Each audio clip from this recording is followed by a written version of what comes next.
या देवी सर्वभूतेषु मातृरूपेण संस्थिता नमस्तस्यै नमस्तस्यै नमस्तस्यै नमो नमः।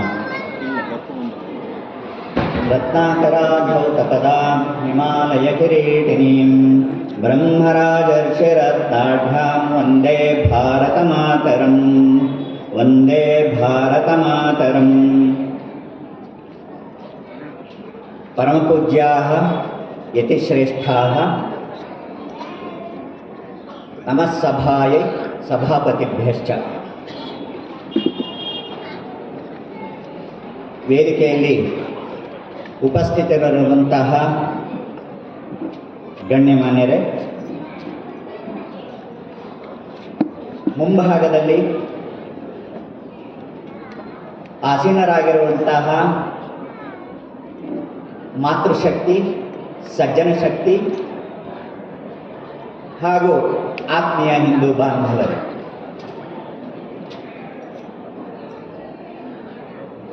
ಸಂಘ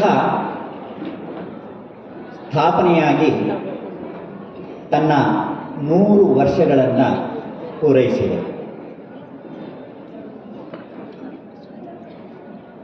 ಅಂದರೆ 1925 ಸೆಪ್ಟೆಂಬರ್ 27ರ ವಿಜಯದಶಮಿಯ ಶುಭ ದಿನದಂದು ಮಹಾರಾಷ್ಟ್ರದ ನಾಗಪುರದಲ್ಲಿ ಸಂಘದ ಸ್ಥಾಪನೆ ಆಯಿತು. 100 ವಸಂತಗಳನ್ನು ಯಾವುದೇ ಒಂದು ಸಂಘಟನೆ ಕಳೆದಿದೆ ಅಂದರೆ ಅದರ ಇತಿಹಾಸ ಬಹಳ ದೊಡ್ಡದು. ಆದರೆ ಅದರ ಇತಿಹಾಸವನ್ನು ಹೇಳಲಿಕ್ಕೆ ನಾನಿಲ್ಲಿ ನಿಂತಿಲ್ಲ. ನಾವು ಯಾವ ದಿಕ್ಕಿನಲ್ಲಿ ನಡೆಯಬೇಕಾಗಿದೆ, ನಮ್ಮ ಅಂತಃಕರಣದಲ್ಲಿ ಏನನ್ನ ಸಂಸ್ಥಾಪನೆ ಮಾಡಿಕೊಳ್ಬೇಕಾಗಿದೆ ಅನ್ನೋ ದೃಷ್ಟಿಯಿಂದ ಕೆಲವೊಂದು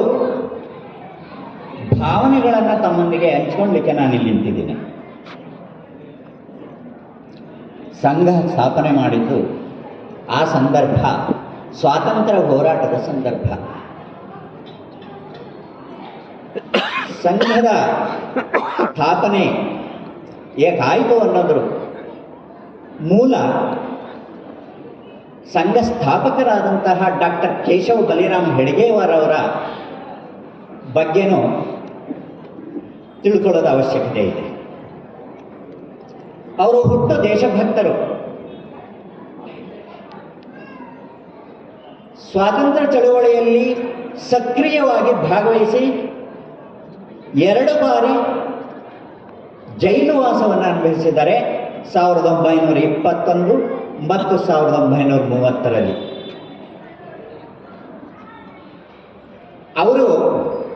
ಅವರ ಚಿಂತನೆಯ ಧಾಟಿ ಹೇಗಿತ್ತು ಅಂದರೆ, ಸ್ವಾತಂತ್ರ್ಯ ಪ್ರಾಪ್ತಿ ಆನಂತರ ಸಮಾಜದ ವಿಕಾಸ ಹೇಗಾಗಬೇಕು, ಅದಕ್ಕೆ ಅವರು ಕಂಡುಕೊಂಡಂತಹ ಸತ್ಯ ಏನಪ್ಪ ಅಂದರೆ, ಈ ದೇಶದ ಮೂಲ ನಿವಾಸಿ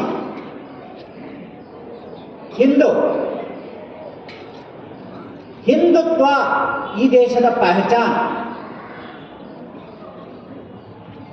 ಹಾಗಾಗಿ ಹಿಂದೂ ಜಾಗೃತನಾಗಬೇಕು. ಜಾತಿ, ಭಾಷೆ, ಪ್ರಾಂತ, ಮೇಲು ಕೀಳು ಭಾವನೆಗಳಿಂದ ಹಿಂದೂ ಸಮಾಜ ಹರಿದು ಹಂಚಿ ಹೋದಂತಹ ಸಂದರ್ಭದಲ್ಲಿ ಈ ಒಂದು ಸಾಹಸಕ್ಕೆ ಕೈ ಹಾಕ್ತಾರೆ, ಸಂಕಲ್ಪ ಮಾಡ್ತಾರೆ, ಹಗಲಿರುಳು ಶ್ರಮ ಹಾಕ್ತಾರೆ, ತಮ್ಮ ಸರ್ವಸ್ವವನ್ನು ಸಮಾಜಕ್ಕೆ, ಹಿಂದೂ ಸಮಾಜಕ್ಕೆ ಸಮರ್ಪಣೆ ಮಾಡಿಕೊಳ್ತಾರೆ. ಇಂಥ ಒಂದು ವಿಶಾಲವಾದಂತಹ ಉನ್ನತವಾದಂತಹ ಧ್ಯೇಯವನ್ನಿಟ್ಕೊಂಡು ಕಾರ್ಯ ಮಾಡಬೇಕಾದ್ರೆ, ಸಂಘಟನೆ ಕಟ್ಟಬೇಕಾದ್ರೆ ಸಾವಿರಾರು ಗುಣವಂತ ಕಾರ್ಯಕರ್ತರ ಪಡೆ ಅವಶ್ಯಕವಾಗಿದೆ. ಅವರಿಗೆ ಹೊಳೆದಿದ್ದು ದೈನಂದಿನ ಶಾಖೆ. ಸಾಮಾನ್ಯವಾಗಿ ಸರಳವಾಗಿ ಕಾಣಿಸುವಂತಹ ಆಟ, ವ್ಯಾಯಾಮ, ಯೋಗಾಸನ, ದೇಶಭಕ್ತಿ ಗೀತೆ, ಪ್ರಾರ್ಥನೆ ಇವುಗಳಿಂದ ಸ್ವಯಂ ಸೇವಕರಲ್ಲಿ ಶಿಸ್ತು, ಧೈರ್ಯ, ದೇಶಭಕ್ತಿ, ಸೇವೆ, ಪ್ರಾಮಾಣಿಕತೆ ಇಂತಹ ಗುಣಗಳನ್ನು ಬೆಳೆಸಿ ಸಾವಿರಾರು ಕಾರ್ಯಕರ್ತರನ್ನು ಸಜ್ಜುಗೊಳಿಸಿ ದೇಶದ ಮೂಲೆ ಮೂಲೆಗಳನ್ನು ತರಿಸ್ತಾರೆ. ಇಂದು ದೇಶದಲ್ಲಿ ಕಾಶ್ಮೀರದಿಂದ ಕನ್ಯಾಕುಮಾರಿಯವರೆಗೆ, ಕಚ್ನಿಂದ ಅರುಣಾಚಲ ಪ್ರದೇಶದವರೆಗೆ ಸಂಘ ತನ್ನ ಸಂಘಟನೆಯನ್ನು ವಿಸ್ತರಿಸಿದೆ.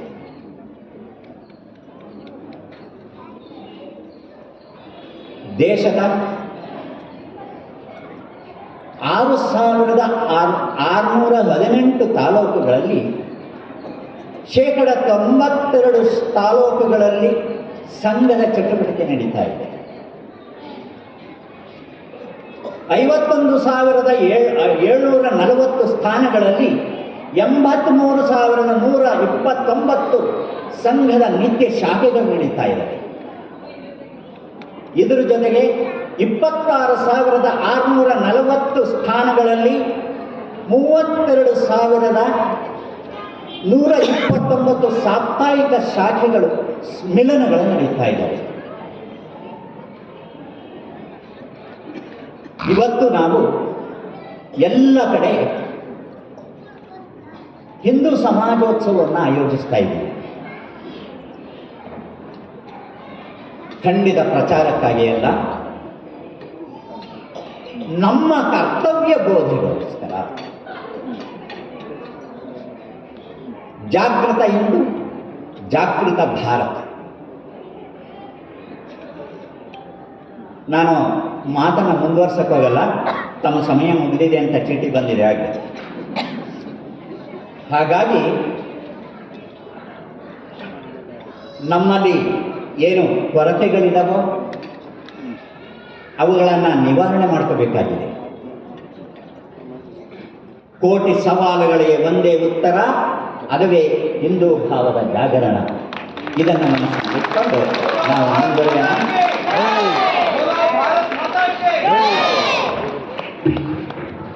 ಪ್ರಾಸ್ತಾವಿಕ ನಡೆದಂಥ ಶ್ರೀ ಹನುಮಂತರಾಯಪ್ಪನವರು ಧನ್ಯವಾದಗಳು. ಈಗ ನಾವೆಲ್ಲರೂ ಒಳಗಡೆ ಸಂತೋಷವಾಗಿರಬೇಕಾದರೆ ಸಿಡಿ ಮಳೆಗಳನ್ನು ಲೆಕ್ಕಿಸದೆ ಈ ದೇಶವನ್ನು ರಕ್ಷಣೆ ಮಾಡುವಂಥ ಯೋಧರಿಬ್ಬರಿಗೆ ಈಗ ಸನ್ಮಾನ ಇದೆ.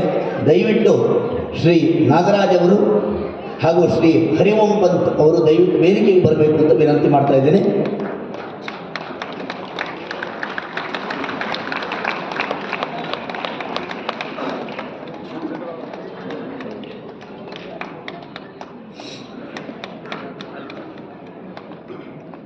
ದಯವಿಟ್ಟು ಗುರುಗಳವರಿಗೆ ಆಶೀರ್ವಾದ ಪೂರ್ವಕವಾಗಿ ಸನ್ಮಾನ ಮಾಡಬೇಕು ಅಂತ ವಿನಂತಿ ಮಾಡ್ತೇನೆ.